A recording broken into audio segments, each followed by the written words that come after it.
During my hospital stay, my parents sold my $18,000 engagement ring to pay for my brother's dream party. When I got home, Mom sneered. "Thanks to your ring, your brother finally got what he deserved." I laughed, and she demanded, "What's so funny?" Her grin disappeared when she found out the ring they sold was. The discharge nurse asked who was picking me up. I said, "My parents." That was still true at the time. An hour later, when I got dressed and walked into the waiting area, my phone buzzed. "Just take an Uber. You'll be fine." That was it. No punctuation, no apology, just a digital shrug. So, that's how I went home. Slumped in the back of an Uber, still wearing a hospital bracelet, while the driver told me about his fantasy football league. I nodded at the right moments. My head throbbed, my chest ached, and all I could think was 5 days in a hospital bed, and they couldn't give me one ride home. My fiancé, Mark, wasn't there either. He'd wanted to cancel his work trip, but I told him not to. It was important. Besides, my parents had promised. I thought I could trust them with one simple task. Turns out I couldn't. When I got home, I showered, changed, and sat on the edge of the bed long enough to realize I wasn't going to rest until I had my engagement ring back. Before the surgery, my parents had insisted on holding on to it for safekeeping. That's what they called it, safekeeping. I wanted it back. Mom opened the door before I could knock.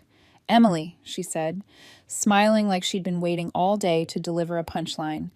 Dad was in his recliner, half watching the news. He gave me a nod and turned the volume down like this was going to be a quick visit. I didn't sit. I came to get my engagement ring.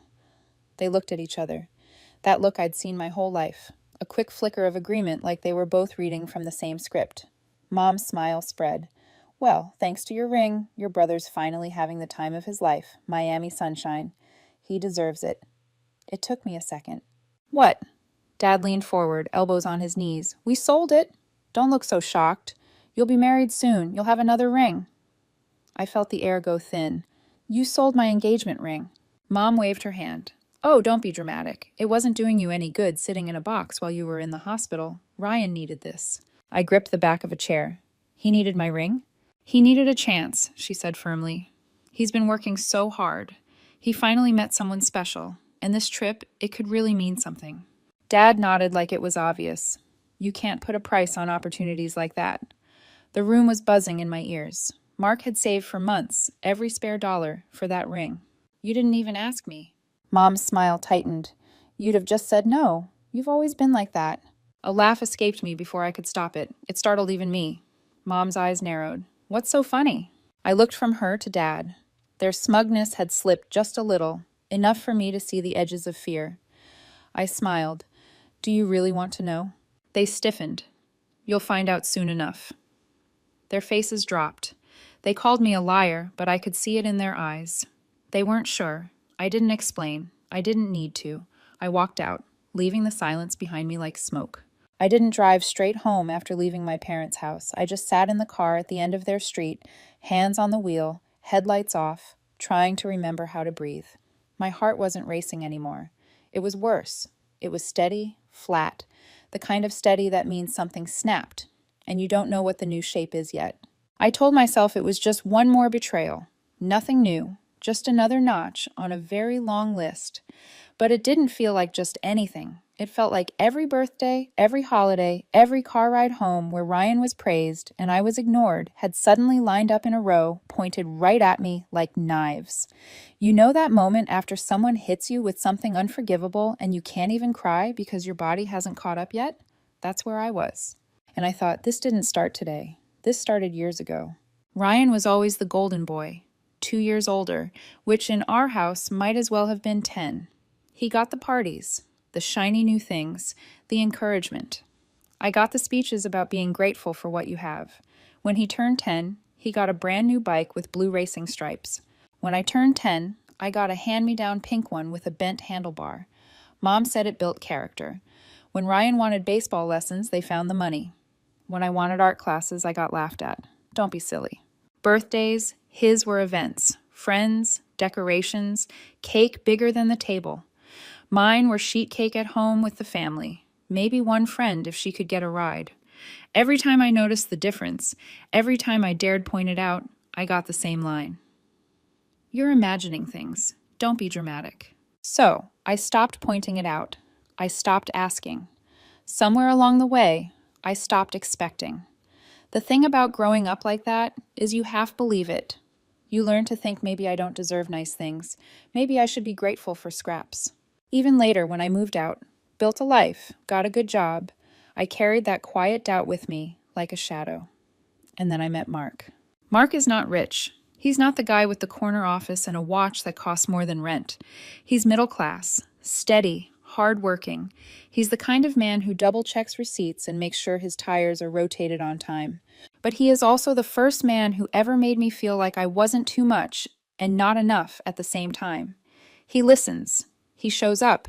He makes space for me. And when he proposed with that ring, God, I almost couldn't take it. My first instinct wasn't joy. It was guilt. "This looks expensive," I whispered. "You shouldn't have."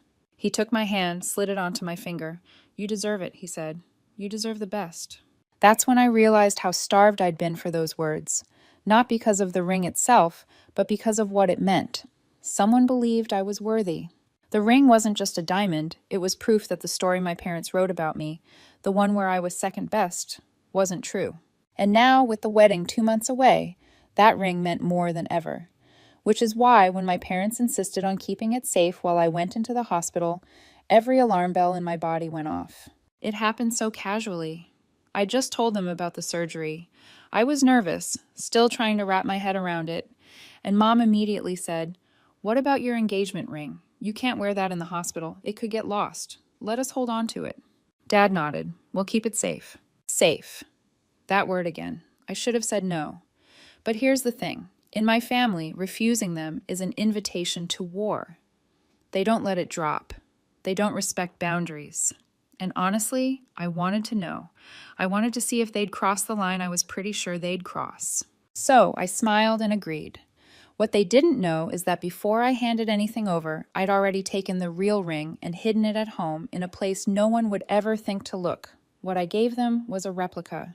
I kept that secret to myself. I didn't tell Mark. I didn't tell a friend. No one. Because the truth is, I didn't just want to protect the ring. I wanted to protect the proof. Proof of what I'd always suspected. That if they were given the chance, my parents would choose Ryan over me every time. Even if it meant selling off the one thing in my life that symbolized love and commitment. So, when they sat there tonight, smug, bragging about how Ryan was having the time of his life in Miami, thanks to my engagement ring, I laughed. I laughed because they thought they'd won, and I laughed because I knew something they didn't. The real ring never left my side. I wish I could say that gave me peace, that knowing I outsmarted them erased the sting of their betrayal. But it didn't. The sting was still there, sharp and burning. Because even though I had the ring, I still didn't have what most people take for granted. Parents who put their daughter first. Parents who didn't see me as collateral damage in their mission to make Ryan's life easier. But at least this time, I wasn't powerless. At least this time, the damage wasn't mine. And they had no idea what kind of mess they'd just walked themselves into. I wish I could tell you my parents just sat in their smug little living room forever, clinking glasses over how clever they were, but that would have been too easy. No, the first crack came a few hours after I left their house. My phone lit up around midnight, buzzing across the nightstand like it was trying to crawl away. 5 missed calls from Mom, 2 from Dad, 1 from a number I didn't recognize but knew was them anyway. I let it ring. I wasn't in the mood to hear another lecture about how dramatic I was. By the 10th call, I gave in. Curiosity is a terrible thing. "Emily!" Mom's voice came through sharp, like she'd been pacing for hours. "What did you do?" I sat up in bed. "Good evening to you, too." "Don't play games," she snapped. "They said the ring is fake." So the appraisal had landed.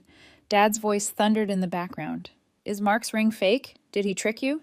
I pinched the bridge of my nose. "No, the real ring is fine." "Then what is this?" Mom demanded. "What did you give us? How could you humiliate us like this?" Humiliate them? That choice of word almost made me laugh. "I gave you exactly what I meant to give you," I said. Calm, even, deadly polite. "You chose to sell something that didn't belong to you." "You tricked us," she cried. "That's rich," I muttered. "This isn't funny," Dad barked. "Do you have any idea what you've done?" I couldn't help it. "Oh, I have a very good idea. Do you?" Silence. The kind that says, yes, they do. Here's the thing about my parents. They are masters at rewriting history. Every family story is told in their favor. Every fight becomes someone else's fault. So, of course, they lunged straight for the blame game. You set us up, Mom said, her voice trembling now. Why would you do this to your own family? I let out a dry laugh. Set you up? You begged me to hand it over. You didn't borrow it. You took it. You sold it. That's theft. Family doesn't get you off the hook for that. Don't twist this around, Dad growled. I pictured him in his recliner, red-faced, gripping the armrest like it was a steering wheel he couldn't control. It almost made me smile. Almost. They begged, of course. Between the accusations came the pleads. You have to help us, Mom said. This is serious. It's your mess. I said, we can't fix it without you. You should have thought of that before selling what wasn't yours. He needed this, she shouted suddenly. And there it was again. Ryan, the sun they orbit around. He needed it, I said quietly. More than I needed my engagement ring. More than Mark needed his sacrifice respected. He's your brother, she said, as if that was still supposed to mean something. I closed my eyes. And I'm your daughter. Funny how that never counted. The silence on the other end wasn't guilt. It was shock that I dared say it out loud. Dad tried a different tactic. Listen, it's done. We can't change that, but you can help us fix it. I stared at the ceiling. You don't even hear yourselves, do you? You stole from me, lied to me, spent it, and now you want me to clean it up. Because we're family, Mom cried. Exactly, I said flatly. And that's why I knew I couldn't trust you. Her breath hitched like I'd slapped her. Good. They tried again, over and over, pleading, accusing, twisting. You're cruel. You don't understand how serious this is. You set us up to fail. You're laughing at your own family's suffering. I listened for a while, then cut in softly. I told you the truth. You just didn't want to hear it. They shouted back, but I didn't. I let the silence on my end do the work. Finally, I said, this is where I hang up. You can't just click. I sat there in the dark, phone buzzing in my hand as their calls kept coming. It was almost funny in a bitter way. For once in my life, I wasn't the one scrambling to fix their mess. The weight wasn't on my shoulders anymore. It was on theirs. And I realized something. I'd always been waiting for this moment, waiting to see if they'd really prove me right, and they had. I turned my phone face down on the nightstand, lay back, and let out a breath I'd been holding for years. It wasn't peace. Not yet. But it was something close. And I knew this much. Their panic tonight was just the beginning. The worst was still coming. They showed up at my door 3 days later. I knew it was them before I even opened it. The knock had that frantic rhythm, like someone was trying to keep from screaming. When I opened the door, Mom's face was pale. Dad's jaw was tight. Ryan looked like he'd just come back from the world's worst hangover. We need to talk, Mom said. I leaned on the frame. That's never been true in the history of this family, but go ahead. Dad took over. The man we sold the ring to, he wants his money back right now. I didn't move. How much? 9,000, he said. His voice cracked on the number. 9. Half of what Mark had actually paid. They hadn't even bothered to ask what it was worth. Just grabbed the first stack of cash like it was a scratch-off win. If that didn't show how little it meant to them, nothing would. Mom rushed to fill the silence. It was all he gave us. He says if we don't return the money immediately... She stopped, pressed her lips together. Ryan stepped forward. They're not the kind of people you want to owe money to, Em. This could get dangerous. For a second, I almost laughed. Not because it was funny, but because it was so perfectly them. Steal from me, then show up at my door, begging me to bail them out of danger. And you came here, I said slowly, to ask me for the money. Dad nodded. Just a loan. We'll pay you back when the mortgage clears. Mom's eyes were wide. Please, you don't understand how serious this is. I opened the screen door just far enough to lean on it. I understand perfectly. You sold what wasn't yours. You spent the money, and now you want me to make it go away. You don't get it, Ryan's voice cracked. This isn't about you anymore. It's about all of us. No, I said, calm and cold. It's about you. It always is. Mom's face tightened. We're your family. I held her gaze. That hasn't meant what you think it means for a long time. I closed the door. They stayed outside for another few minutes. Voices muffled, then finally left. I didn't watch them go. The next morning, my phone rang. Ryan. I almost didn't answer, but curiosity got the better of me. He didn't waste time. Because of you, they had to max out every credit card. They even took payday loans to cover the $9,000. Their credit is wrecked. They can't remortgage now. They might lose the house. I took a sip of coffee. That sounds rough. Rough? His voice cracked. You ruined their lives. I laughed once, sharp. I ruined their lives? You blew $9,000 on a weekend in Miami. Tell me again who ruined what. That trip mattered, he snapped. You'll never understand. You're right, I said. I won't. You're unbelievable. I finally am, I said, and hung up.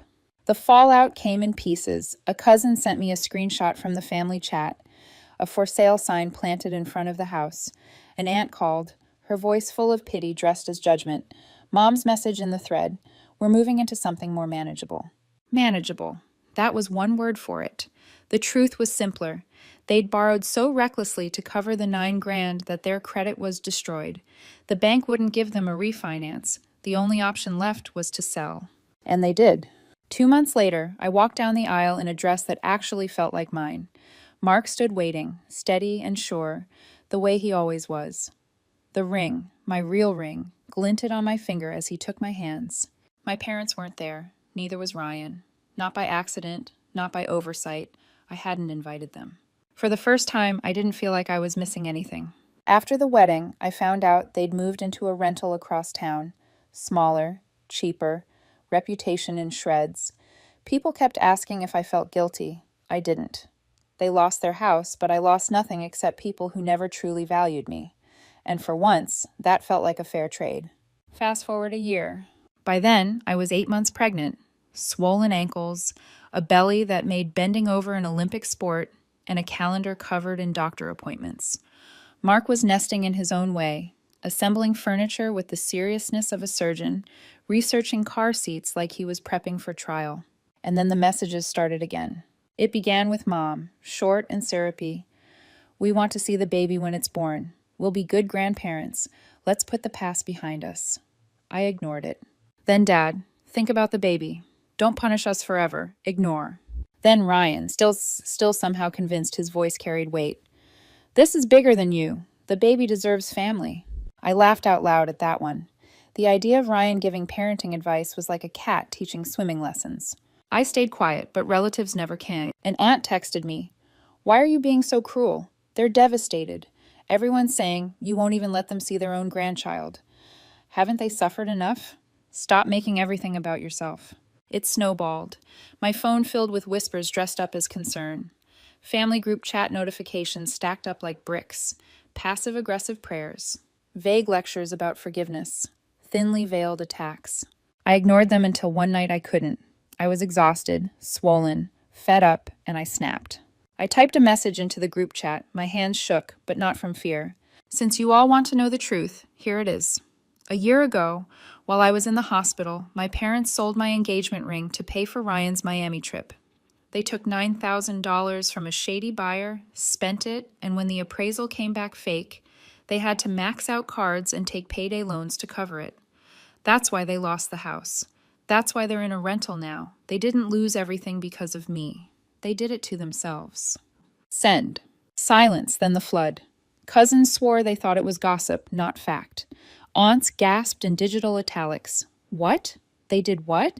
Screenshots flew. Emojis stacked. One cousin wrote, "I can't believe they blamed you when they stole from you." Another explains a lot, always knew Ryan was spoiled rotten. The tide turned. For once, I wasn't the dramatic one. They were. Mom tried to post a defense, something about sacrifice for family and helping Ryan when he needed us most, but it sank instantly under the weight of everyone else's disgust. It was like watching a dam break. Years of favoritism and excuses exposed in one thread. They weren't the golden couple anymore. They were the punchline. In the months that followed, I heard the rest through whispers. The Miami girl had dumped Ryan not long after the trip, and eventually he moved back in with my parents at the rental. That's how it ended. The three of them under one roof again. No house, no reputation, and no excuses left. And me, I built something better. So tell me, did I do the right thing? Did I go too far or not far enough? Let me know in the comments. That's how it ended. The three of them under one roof again. No house, no reputation, and no excuses left. And me, I built something better. So tell me, did I do the right thing? Did I go too far or not far enough? Let me know in the comments.